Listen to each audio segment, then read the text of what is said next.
பழனி மடநில மோசடி வழக்கில் சிபிசிஐடி தற்போதைய நிலை அறிக்கை தாக்கல் செய்ய உயர்நீதிமன்ற மதுரை அமர்வு உத்தரவிட்டிருக்கிறது. மேலும் விவரங்களை எமது செய்தியாளர் மாரிச்சாமியிடம் கேட்கலாம். மாரிச்சாமி, இந்த வழக்கின் பின்னணி மேலும் இந்த உத்தரவு தொடர்பான விவரங்களையும் பதிவு பண்ணுங்க.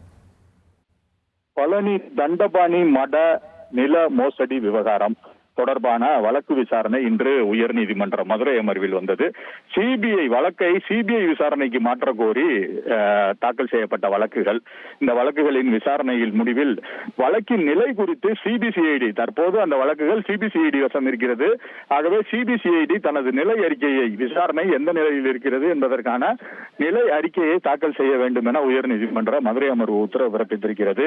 இந்த வழக்குகளை அதிமுகவின் முன்னாள் எம்எல்ஏ வேணுகோபால், அன்னபூரணி சிவகுமார் என்பவர், அதுபோக பழனி நகராட்சி தலைவர் உமா மகேஸ்வரி பிரதீப் ஆகியோர் உயர்நீதிமன்ற மதுரை அமர்வில் தொடர்ந்திருந்தார்கள். இந்த வழக்கு தொடர்பாக இந்த வழக்கில் அவர்கள் கேட்டிருந்தது வழக்கை சிபிஐக்கு மாற்ற வேண்டும், சிபிஐ விசாரணைக்கு மாற்ற வேண்டும் என கேட்டிருந்தார்கள். இந்த வழக்கை விசாரித்த நீதிபதிகள் வழக்கின் நிலை அறிக்கையை தாக்கல் செய்ய உத்தரவிட்டு வழக்கு விசாரணையை ஆகஸ்ட் 5க்கு ஒத்திவைத்திருக்கிறார்கள்.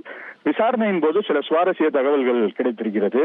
விசாரணையின் போது அதிமுக வேணுகோபால், பழனி நகராட்சி தலைவர் உமாமேஸ்வரி மற்றும் கோவிலின் அறங்காவலர் குழுவைச் சேர்ந்த அன்னபூரணி வழக்கை எதன் அடிப்படையில் தாக்கல் செய்திருக்கிறார்கள் என சிபிசிஐடி தரப்பிலும் அரசு தரப்பிலும் கேள்வி எழுப்பப்பட்டது. மனுதாரர் தரப்பில் அரசு அலுவலர்களோடு இணைந்தே இந்த முறைகேடுகள் எல்லாம் செய்யப்பட்டிருக்கிறது என்றுதான் வாதிடப்பட்டது.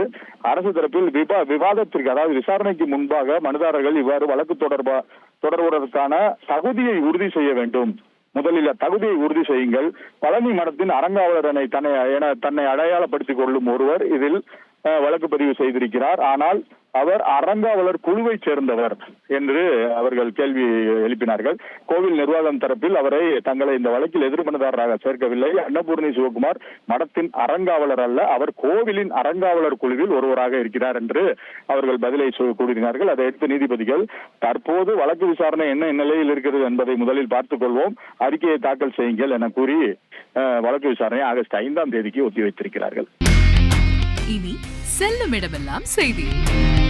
தந்தை டிவியின் வாட்ஸ்அப் சேனலை ஃபாலோ பண்ணினா செல்ல இருக்கும் இடமெல்லாம் செய்தி.